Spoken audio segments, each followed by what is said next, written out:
This must be where they sacrifice virgins. God, I miss Jack. Welcome to Miss Mojo. And today we're looking at 20 child stars who tragically died young. You know, Dean, I can't help wondering, is it ever gonna get that good for me? For this list, we'll be looking at the most heartbreaking instances where actors passed away at a relatively early age. Which of these stars was your favorite? Let us know in the comments below. Kevin Clark. This young actor was excellent as rebellious drummer Freddie Jones in Richard Linklater's School of Rock. Means you're an alcoholic. Wrong. You wouldn't come to work hungover unless you're an alcoholic. Dude, you got a disease. What's your name? Freddie Jones. Freddie Jones. Shut up. But regardless of how great he was, Clark ultimately decided against a career in acting, and the 2003 film remained his only credit. Fittingly, he became a professional musician instead. Unfortunately, Clark was killed in an accident in May 2021 at the age of 32. He was riding his bike in the dark morning hours when a car hit him. He was taken to the hospital afterward, but there was nothing they could do to save his life. He was living his best life, as cliche as that was. He was super happy, he was doing everything that he wanted to be doing. Musically, he was fulfilled. And I mean, he was just this ray of sunshine whenever he walked into a room. Matthew Garber. Basically, anyone who was around in the 60s knew the name Matthew Garber. Perhaps it's a witch. Of course not. Witches have brooms. He starred as Michael Banks in Disney's Mary Poppins, which was not only hugely successful financially, but also touched countless audiences emotionally. We better keep an eye on this one. She's tricky. She's wonderful. But this came nearly 30 years after his death. During a visit to India in 1976, the actor contracted hepatitis. Though he made it back home to England, the condition had worsened and he couldn't recover. In June 1977, at 21 years old, he passed away due to pancreatitis. Cameron Boyce. Speaking of Disney, Cameron Boyce was a very popular star of theirs. Throughout the 2010s, he starred in the Disney Channel sitcom Jessie and the Disney Junior's Jake and the Neverland Pirates. Perhaps most famously, he played Carlos in the Descendants movies. Man, help me! This thing is a killer! He's gonna chase me down and rip out my throat! This is a vicious, rabid pack animal! Hey, who told you that? My mother! Cruella? She's a dog expert. The third film from the latter franchise was a posthumous release, however, as it aired in August 2019, about 1 month after Boyce's tragic death at 20. He suffered from epilepsy and passed away in his sleep from a seizure. Often described as an old soul, Cameron believed deeply in helping others, combining acting with activism. His family now carrying on the work he began with the Cameron Boyce Foundation. The autopsy ruled it a sudden, unexpected death in epilepsy. Dana Hill. A successful voice actress, Dana Hill played Max Goof in the 90s sitcom Goof Troop. Man, what'd you do to get all this stuff? You got the first edition Toxic Offenders? Rad! Can I see one? The show didn't last long, airing between September and December of 1992. But she was already an established child actor, having received a Young Artist Award for the CBS movie Fallen Angel. I love you. Oh, I love you more. We're gonna make it together. You and me. Hill lived with type 1 diabetes, and it caused debilitating health issues throughout much of her life. In May of 1996, around the time of her 32nd birthday, she fell into a diabetic coma. She soon had a huge stroke and never recovered, passing away in July of that same year. Anissa Jones. This young girl from Indiana became a household name in the mid-60s for playing Buffy Davis on Family Affair. But I like it here with you and everybody. Buffy, do you honestly think I'd let a little girl like you go traveling around the world without me? Jones was 8 years old when audiences first saw her in the role, and she remained with the series until its conclusion in 1971. She subsequently disappeared from the spotlight and wasn't seen on television again. So she was, at that natural teen age where she's railing against everything. And so when the show was over, she says, I'm not doing this anymore.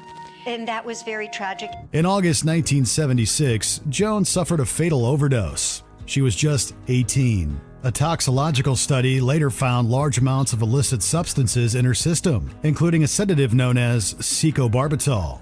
Jones's family sued the doctor who prescribed the drug and were awarded close to $80,000. Michelle Thomas. A popular sitcom actress, Michelle Thomas notably found success on both The Cosby Show and Family Matters. She was most recognized for her work in the latter, playing Myra Monkhouse in 55 episodes of the show. Stephen, you saved the restaurant. You're a hero. Well, hero is such an appropriate word. Well, you may have extinguished those flames, but you've only ignited mine.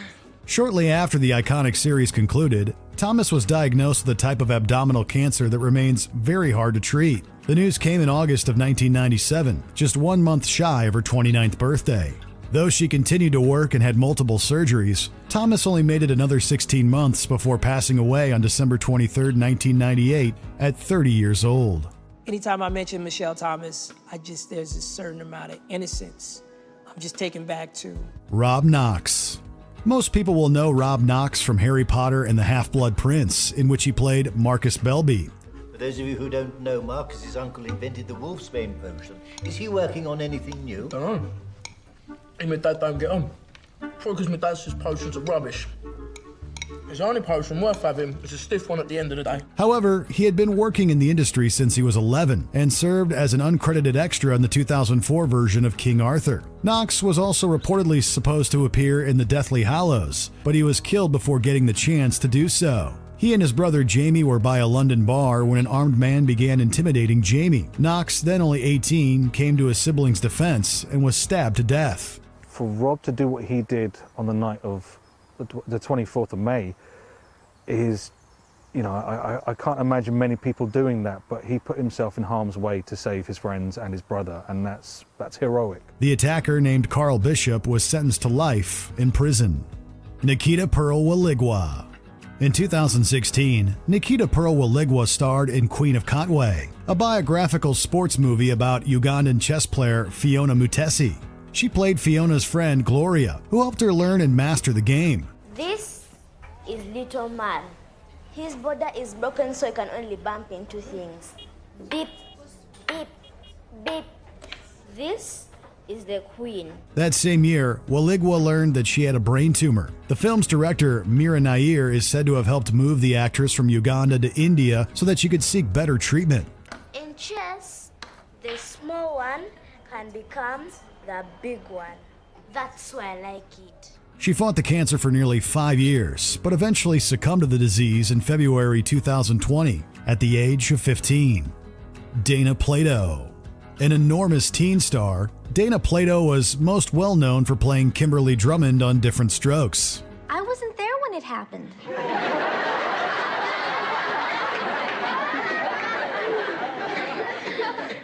You weren't there? Have you kids invented something new I don't know about? She appeared in 140 episodes, and her work on that sitcom notably got her a Young Artist Award nomination. Plato also appeared in the enormously controversial Night Trap video game, which was uncommon for celebrities at the time. Hey, Sarah, where's your bedroom? Oh, it's downstairs. You know, this place seems awfully large. Do you have a big family? No, it's just my parents, my brother, and me. But you never know who might drop in. On May 7th, 1999, the 34-year-old actor was a guest on The Howard Stern Show, where she discussed her problems with substance use. She died of an overdose the following night while in Oklahoma with her boyfriend. She was eventually said to have taken her own life. Sawyer Sweeten. Between 1996 and 2005, Sawyer Sweeten starred as Jeffrey Barone on Everybody Loves Raymond. From Cleveland. And your arms are very tired. When the show began in September 1996, he was just 1 year old. When it ended in May of 2005, Sweeten was 10. In other words, fans watched him grow up in real time, right in front of their eyes. But nearly 10 years later, in April 2015, Sweeten took his own life. He was less than a month away from turning 20. Many of his peers released touching statements in which they praised his kindness and talent. His TV dad, Ray Romano, said, quote, "I'm shocked. He was a wonderful and sweet kid to be around." Brittany Murphy. When she was young, Brittany Murphy convinced her single mother to take the family from New Jersey to California so she could break into the entertainment industry. They went to LA in 1991, and Murphy immediately found work on the short-lived Fox sitcom Drexel's Class. She later achieved enormous fame playing Ty Frazier in Clueless. How you like California? Man, I'm freaking. I could really use some sort of an herbal refreshment. Oh, well, we do lunch in 10 minutes. We don't have any tea, but we have Coke and stuff. No shit, you guys got Coke here? Oh, yeah. Yeah, this is America. Sadly, Murphy passed away in 2009 at the age of 32. The official cause of death given was pneumonia, anemia, and prescription substance use. And the circumstances of her passing are still shrouded in mystery. Many believe there's more to the story, including some who say mold may have played a part in her death. A certain memory that you go to when you think of her and your time spent on Clueless. Her laugh. Yeah, Totally. Contagious. So She was sweet. so genuinely sweet. Lee Thompson Young. This actor initially found success on the famous Jet Jackson. Yeah, just what the doctor ordered. 3-day weekend. Oh yeah, I'm ready. Swimming hole tomorrow? Check. I'm check. I'm working. Gonna miss you. Fishing at the lake Saturday? Check. I'm check. I'm working. Movie Saturday night? Check. Uncheck. Night shoot. The show debuted in October 1998 when Young was 14 years old. Unlike some child stars, he continued booking gigs as he got older and found a steady job on Rizzoli and Isles. But he was also struggling with mental health issues, including depression. When he didn't come to work one day, authorities made their way to his residence, where they discovered he was deceased. Young had taken his own life at the age of 29, and his Rizzoli and Isles character Barry Frost was subsequently killed off. Everyone at Rizzoli and Isles is devastated by the news of the passing of Lee Thompson Young. We are beyond heartbroken at the loss of this sweet, gentle, good-hearted, intelligent man. He was truly a member of our family. Brad Renfro. When Brad Renfro was 11 years old, he starred as young Mark Sway in the Joel Schumacher legal thriller, The Client. God, I'm sorry I worried you. I'm glad you came. Not sure that I had that much choice. Mom, if you don't want me to tell him where the body is, I won't. The movie grossed over $100 million and launched his career. He would later appear in notable motion pictures like Apt Pupil Heather O'Rourke. Six-time Young Award Artist nominee and one-time winner Heather O'Rourke is best known as the little girl who wonderfully played Carol Ann Freeling in the Poltergeist movies. The series' third entry, Poltergeist 3, was released a little over 4 months after her untimely death in 1988. It gets lonely being away from home, doesn't it? Yeah, Pat and Bruce and Don are real nice, but I miss my mom and dad, and even my brother. The young actress had been feeling sick and was taken to the hospital in the morning of February 1st as her condition worsened. She was then diagnosed with intestinal stenosis. Basically, her digestive organ had narrowed and therefore couldn't function properly. Doctors performed surgery, but O'Rourke was already in septic shock and went into cardiopulmonary arrest. She passed away at just 12 years old. She said she loved me and then she suffered cardiac arrest in the ambulance. And then they operated on her after they had her stable, and they told me she had a congenital blocked intestine, had died of septic shock. Anton Yelchin. This future star was just a baby when he moved from the Soviet Union to America in September of 1989. About 12 years later, Anton Yelchin portrayed Bobby Garfield opposite Anthony Hopkins in Hearts in Atlantis. Yeah? Oh, is that how we answer the phone? Oh, hi, Mom. I'm sorry. I was just excited about dinner and all. He went on to have a very successful career in film and TV. In June 2016, the 27-year-old actor wasn't at a rehearsal as planned, so his friends decided to look for him at his home. It was there that they found Yelchin deceased, having been crushed to death by his car pinned between a brick pillar and fence. The driverless vehicle had rolled down the steep driveway, causing the tragic accident. He was the youngest one of the crew, and I almost feel like he was the wisest one, so it was a terrible loss. We're mourning. He's an irreplaceable person and the kindest person, and he loved what he did. Josh Ryan Evans.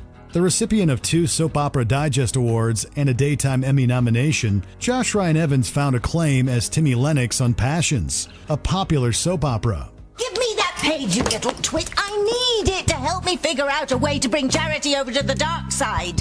Timmy won't let you hurt Jerry. Evans was born with a type of dwarfism and suffered from a congenital cardiac condition. He was in the hospital getting treatment for the latter in early August 2002, but he tragically died during a procedure at the age of 20.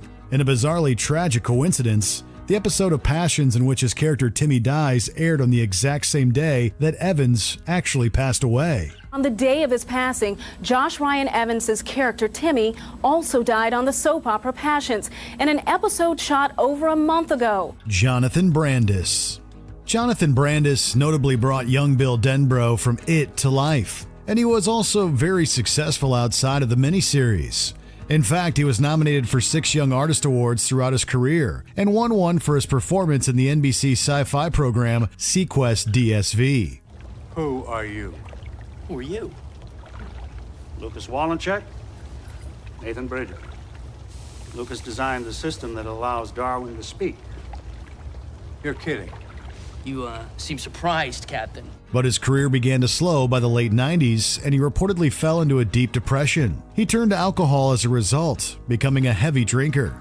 On November 11th, 2003, at the age of 27, Brandis attempted to take his own life. He initially survived and was rushed to the hospital, but succumbed to his injuries the next day. When I hear Jonathan's recordings over and over and the amount of love that was there, and that he must have been going through so much pain. Judith Barcy.